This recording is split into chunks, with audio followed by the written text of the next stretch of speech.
സദസ്സിലെയും ബഹുമാന്യ സുഹൃത്തുക്കളെ, ഞാൻ ആരെയും പേരെടുത്ത് അഭിസംബോധന ചെയ്യുന്നില്ല. ഒരു സെക്കൻഡെങ്കിലും ലാഭിക്കാൻ കഴിയുമെങ്കിൽ അതാണ് നന്നായിരിക്കുക എന്ന് വിചാരിക്കുകയാണ്. സംഘപരിവാർ കാലത്തും നമുക്ക് ജീവിക്കേണ്ടതുണ്ട് എന്നതല്ല ഞാൻ പറയാൻ ഉദ്ദേശിക്കുന്ന കാര്യം. മറിച്ച് സംഘപരിവാറിനെ നമ്മൾ അതിജീവിക്കുക തന്നെ ചെയ്യും എന്നത് തന്നെയാണ് നമ്മുടെ ഏറ്റവും പ്രധാനമായ കാര്യം. ചരിത്രം പഠിക്കുമ്പോൾ നമ്മൾ മനസ്സിലാക്കേണ്ട വലിയൊരു കാര്യമുണ്ട്. ഏതാണ്ട് 10-14 ലക്ഷം ആളുകളെ ഒന്നിച്ച് അഭിസംബോധന ചെയ്ത, വെജിറ്റേറിയൻ മാത്രം ഭക്ഷിക്കുന്ന, ഈവ ബ്രൗണിന് മുമ്പിൽ നല്ല കാമുകനായി അവതരിച്ച, ഈവ ബ്രൗണിന് വേണ്ടി തന്റെ 11 മീശയെടുത്ത് അവരോടൊപ്പം അധോലോകത്തിൽ ആ മീശ വീണ്ടും വളരുന്നവരെ കാത്തിരുന്ന വെജിറ്റേറിയനായിട്ടുള്ള അഡോൾഫ് ഹിറ്റ്ലർക്ക് ആത്മഹത്യ ചെയ്യേണ്ടി വന്നു എന്നതാണ് ചരിത്രത്തിന്റെ ഒരു വലിയ വിജയം. മാത്രമല്ല, ഹിറ്റ്ലറുടെ കാലഘട്ടത്തെയും കലാകാരന്മാരും ബുദ്ധിജീവികളും അതിജീവിക്കുക തന്നെ ചെയ്തിട്ടുണ്ട് എന്ന വലിയ ഒരു ചരിത്ര പാഠം കൂടി നമ്മുടെ മുമ്പിലുണ്ട്. ആ പാഠം ഉൾക്കൊണ്ടുകൊണ്ടാണ് സംഘപരിവാർ കാലഘട്ടത്തിലെ നമ്മളുടെ സാംസ്കാരിക പോരാട്ടങ്ങളൊക്കെയും ആരംഭിക്കുന്നത് എന്ന് ഞാൻ വിചാരിക്കുന്നു.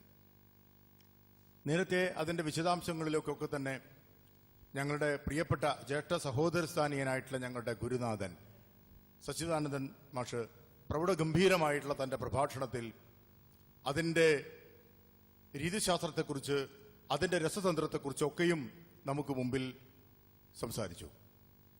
തീർച്ചയായും അത് അതിജീവിക്കാൻ വേണ്ടി ഉള്ള നമുക്ക് നൽകുന്ന ഏറ്റവും വലിയ പ്രതീക്ഷ, ഒരുപക്ഷെ വർത്തമാന കാലഘട്ടത്തിലെ ഈ അസഹിഷ്ണുതയെ അതിജീവിക്കാൻ നമുക്ക് കഴിയുമെന്നതിന്റെ ഏറ്റവും വലിയ പ്രതീക്ഷയാണ് മാഷ് തന്റെ ഉജ്ജ്വലമായ പ്രഭാഷണത്തിലൂടെ നൽകിയത് എന്നും ഞാൻ വിചാരിക്കുന്നു. ഇന്ന് കാണേണ്ട ഒരു കാര്യം, ഒരു രൂപപരിണാമത്തെക്കുറിച്ചാണ് ഞാൻ ആലോചിക്കുന്നത്. ഒരുപക്ഷെ ഹിന്ദു മഹാസഭ എന്ന് പറയുന്ന ഒന്നിന് ബന്ധിച്ചുള്ള രൂപപരിണാമം, ആ രൂപപരിണാമത്തിന് ശേഷം നേരത്തെ രാമനുണ്ണി പറഞ്ഞതുപോലെ അത് നരവംശ ശാസ്ത്രത്തെയും ചരിത്രത്തെയും അത് അപായകരമാം വിധം മലിനപ്പെടുത്തുകയും അത് അവാസ്തവങ്ങളെ വാസ്തവങ്ങളായി അവതരിപ്പിക്കപ്പെടുകയും ചെയ്തു എന്നുള്ളതാണ് ഇതിന്റെ ഏറ്റവും വലിയൊരു കുഴപ്പം. അതാണ്. അതുകൊണ്ട് ഈ നരവംശ ശാസ്ത്രത്തെ മുൻനിർത്തിക്കൊണ്ടാണ്, ചരിത്രത്തെ മുൻനിർത്തിക്കൊണ്ട് ഒരിക്കലും നമുക്ക് നുണ പറയാൻ സാധിക്കുകയില്ല.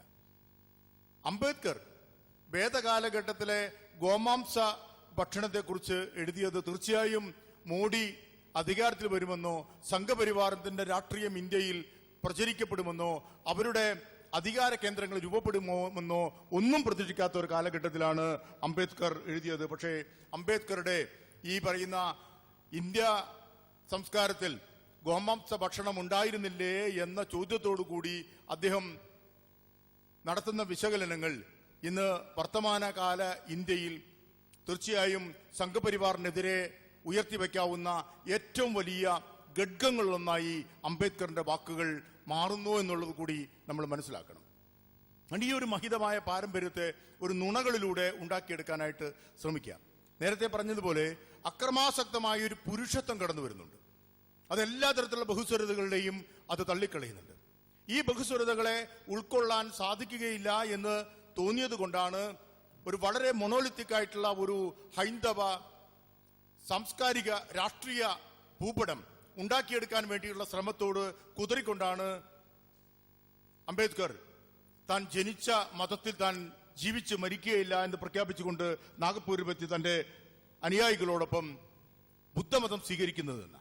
അവിടെ ആ ബുദ്ധമതത്തിന് പ്രതീകമുണ്ട് എന്ന് മനസ്സിലാക്കണം.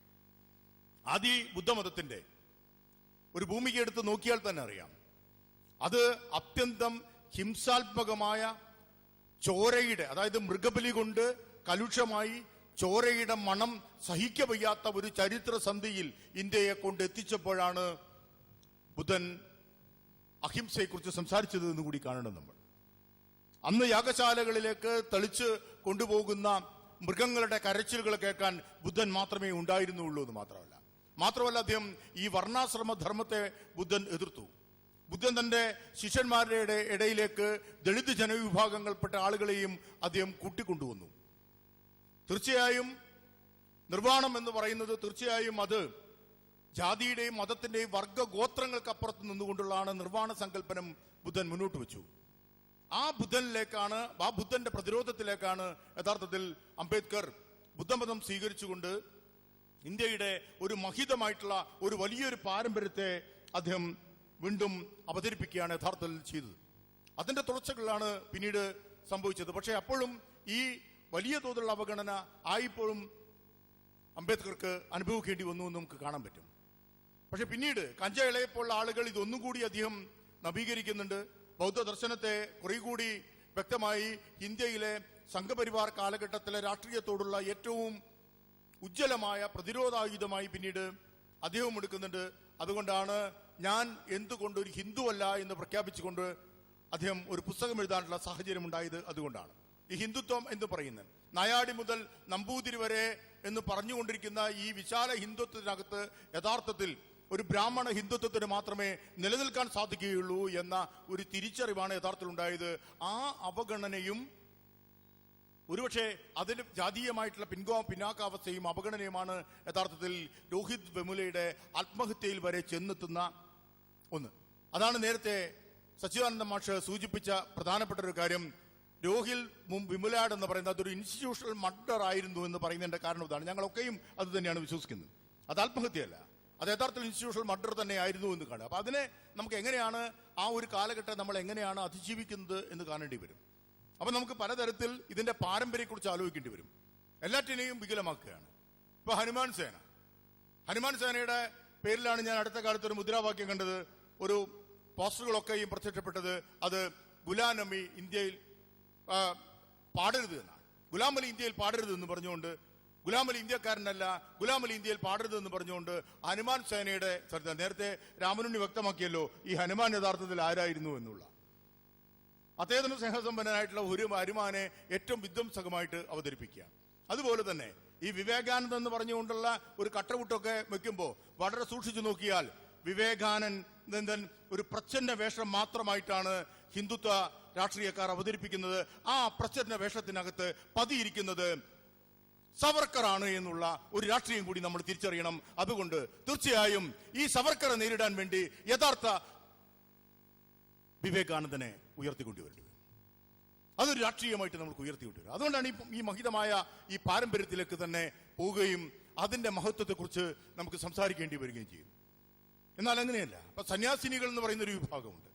സന്യാസിനികൾ എന്ന് പറയുന്ന വിഭാഗം നിങ്ങൾക്കറിയാം, സംഘപരിവാറെ കൂടെ നിൽക്കുന്ന എല്ലാ സന്യാസിനികളും അക്രമാസക്തമായ ഒരു പുരുഷത്വത്തിന്റെ ഭാഷയിലാണ് സംസാരിക്കുന്നത് എന്ന് നമുക്ക് കാണാൻ പറ്റും.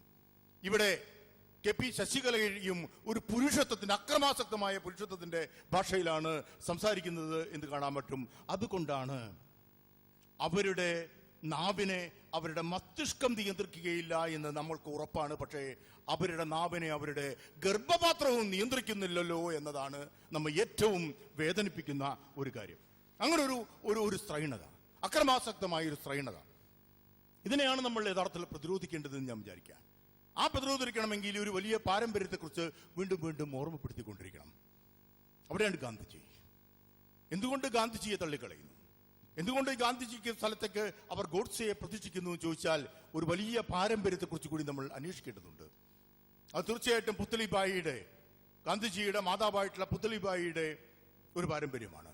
ആ ബനിയ കുടുംബത്തിന്റെ ഒരു പാരമ്പര്യമാണ്.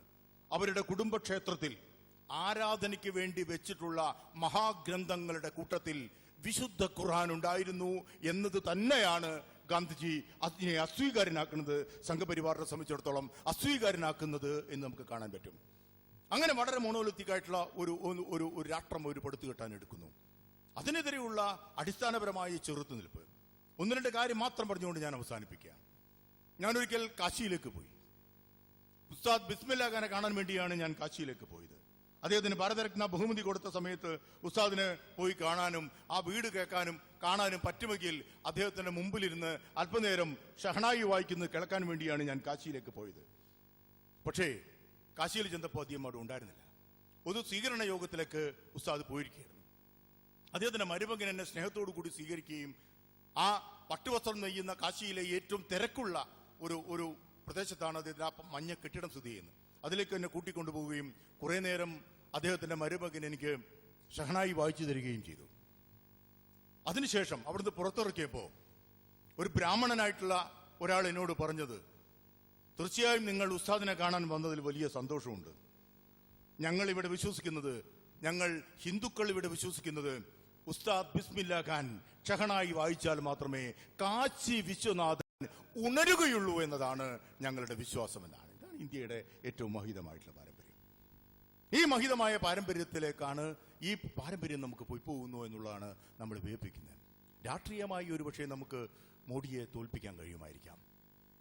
അത് തീർച്ചയായിട്ടും സാധിക്കുമെന്ന് തന്നെയാണ് ഞാൻ കരുതുന്നത്. രാഷ്ട്രീയമായി തോൽപ്പിക്കാൻ സാധിപ്പിക്കാം. പക്ഷെ അപ്പോഴും ഒരുപക്ഷെ എന്നും ഗ്രസിക്കാനിടയുള്ള ഒരു രോഗാണുവായി ഈ സവർണ ഫാസിസം ഒളിഞ്ഞിരിക്കുക തന്നെ ഉണ്ടാവും എന്ന് ഇന്ത്യയുടെ ചരിത്രം പരിശോധിച്ചാൽ അറിയാം.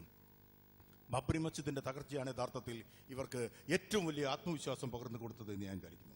ഒരുപക്ഷെ ഇന്ത്യയിലെ മതേതര ശക്തികൾക്ക് ഏറ്റിട്ടുള്ള ഏറ്റവും കനത്ത പ്രഹരമായിരുന്നു ബാബറി മസ്ജിദിനെ ഹൃദയത്തോട് ചേർത്ത് വെച്ച് സംരക്ഷിക്കാൻ ഇന്ത്യയിലെ മതേതര ശക്തികൾക്കോ മതേതര രാഷ്ട്രീയത്തിനോ സാധ്യമാക്കില്ല. മനുഷ്യന്റെ മഹാവലയം തീർത്ത് യഥാർത്ഥത്തിൽ ഈ ബാബറി മസ്ജിദിനെ സംരക്ഷിച്ച് നിർത്തണമായിരുന്നു.